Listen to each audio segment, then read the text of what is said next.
On International Women's Day, we're asking the question, what will it take to actually value the work of women in this world?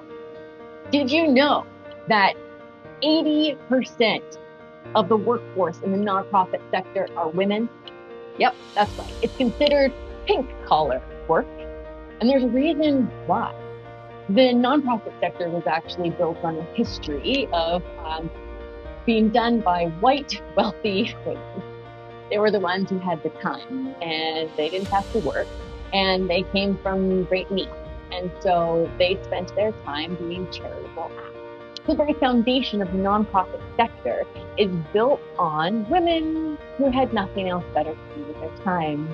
But the charitable sector has changed, and it has sophisticated, and it must be valued for doing what it does.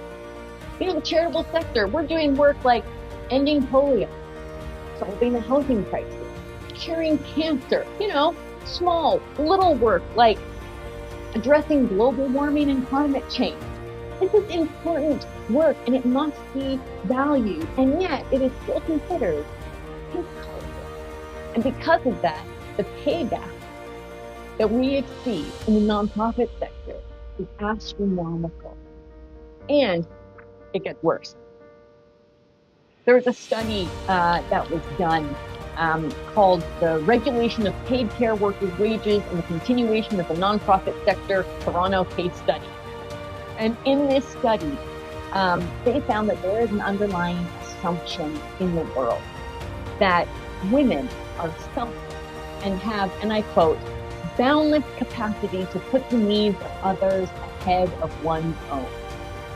Now, this is why people who are in the nonprofit sector are chronically undervalued, because we've actually undervalued this important work. We undervalue it because 80% of the folks in this work are women.